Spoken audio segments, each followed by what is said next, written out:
ಅತಿಯಾದರೆ ಅಮೃತ ಕೂಡ ವಿಷ ಅಂತ ಒಂದು ಮಾತಿದೆ. ಹೊಸ ವರ್ಷದಲ್ಲಿ ಏನಾಯ್ತಪ್ಪ ಹಾಗಾದರೆ ನೋಡಿ, ಯಾವಾಗಲೂ ಗೋವಾ ಅಂದರೆ ಸಾಕು ಹೊಸ ವರ್ಷ, ಕ್ರಿಸ್ಮಸ್ ಆದ ನಂತರದಲ್ಲಿ ಏನು ಜನವರಿ ಕೊನೆಯವರೆಗೂ ಕೂಡ ಜನವೋ ಜನ ಅಂತ ಇರ್ತಾಯಿತ್ತು. ಆದರೆ ಈ ಬಾರಿ ಆ ಥರ ಆಗಿಲ್ಲ. ಗೋವಾದಲ್ಲಿ ಬೀಚ್ಗಳೆಲ್ಲ ಖಾಲಿ ಖಾಲಿ ಹೊಡೆದಿವೆ ಈ ಬಾರಿ. ಹೊಸ ವರ್ಷದಲ್ಲೂ ಖಾಲಿ ಖಾಲಿ, ಕ್ರಿಸ್ಮಸ್ ಟೈಮ್ನಲ್ಲೂ ಖಾಲಿ ಖಾಲಿ.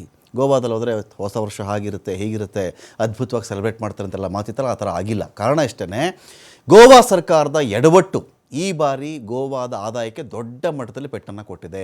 ಗ್ರಾಹಕರು ಪ್ರವಾಸಿಗರನ್ನ ಸರಿಯಾಗಿ ನಡೆಸಿಕೊಳ್ತಾ ಇಲ್ವಾ ಗೋವಾ ಅಂತ ಒಂದು ಆರೋಪ ಕೇಳಿ ಬಂದಿದೆ. ಟ್ಯಾಕ್ಸಿ ಮಾಫಿಯಾದಿಂದ ಹಿಡ್ಕೊಂಡು ಸರಿಯಾಗಿ ನಡೆಸ್ಕೊಳ್ತಾ ಇಲ್ಲ. ಏನೋ ಹೊಸ ವರ್ಷಕ್ಕೆ ಬರ್ತಾರೆ ಅಂದ ತಕ್ಷಣ ಮನಸ್ಸೋ ಇಚ್ಛೆ ಬೆಲೆ ಏರಿಸ್ಬಿಟ್ಟಿದ್ರಲ್ಲಿ.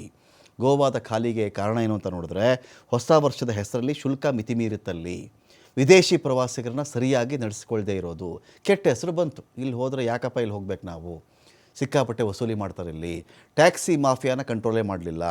ಹೋಟೆಲ್ ಮತ್ತು ಟ್ಯಾಕ್ಸಿಗಳ ದರದಲ್ಲಿ ಮನಸ್ಸಿಗೆ ಬಂದಷ್ಟು ಏರಿಕೆ ಮಾಡಿಬಿಟ್ರು. 5ರಿಂದ 10 ಕಿಲೋಮೀಟರ್ ದೂರ ಹೋಗಬೇಕಾದ್ರೆ ₹1000 ಚಾರ್ಜ್ ಮಾಡಿಬಿಟ್ಟಿದ್ದಾರೆ ಇಲ್ಲಿ. ಇದೇ ಶುಲ್ಕದಲ್ಲಿ ಥಾಯ್ಲ್ಯಾಂಡ್ಗೇನಾದರೂ ಹೋದರೆ ರಾಜರ ಥರ ನೋಡ್ಕೊಳ್ತಾರೆ ನಮ್ಮನ್ನು. ವಿಯೆಟ್ನಾಂ, ಥಾಯ್ಲ್ಯಾಂಡ್ನಲ್ಲಿ ಗೋವಾಗಿಂತ ಬೆಲೆಗಳು ಕಡಿಮೆ ಇದೆ, ಇನ್ನೂ ಚೆನ್ನಾಗಿ ನೋಡ್ಕೊಳ್ತಾರೆ ನಮ್ಮನ್ನು ಅಂಥೇಳಿ 60% ವಿದೇಶಿ ಪ್ರವಾಸಿಗರು ಈ ಬಾರಿ ಗೋವಾ ಕಾಲೇ ಇಟ್ಟಿಲ್ಲ. ಹಳ್ಳಿ ಬಸ್ ನಿಲ್ದಾಣ ಥರ ಆಗಿಬಿಟ್ಟಿದೆ ಗೋವಾದ ಏರ್ಪೋರ್ಟ್. ನೈರ್ಮಲ್ಯ ಇಲ್ಲ, ಕೊಳಕು ಬೀದಿಗಳಿವೆ. ರಷ್ಯಾ ಯುಕ್ರೇನ್ ಯುದ್ಧದಿಂದ ಪ್ರವಾಸಿಗರ ಕೊರತೆ ಕೂಡ ಒಂದು ಕಡೆ ಎದುರಾಯಿತು. ಗೋವಾಗೆ ಬರತಕ್ಕಂಥ 40-50% ಪ್ರವಾಸಿಗರಿದ್ದಾರಲ್ಲ, ರಷ್ಯನ್ಸೇ ಬರೋದಲ್ಲಿಗೆ. ಆದರೆ ಯುದ್ಧದ ನಂತರ ಹೊರಗಡೆ ಬಂದೇ ಇಲ್ಲ ರಷ್ಯನ್ರು. ಎಲ್ಲ ಕಾರಣಗಳಿಂದಾಗಿಯೂ ಕೂಡ ಈ ಬಾರಿ ಗೋವಾ ಖಾಲಿ ಖಾಲಿ.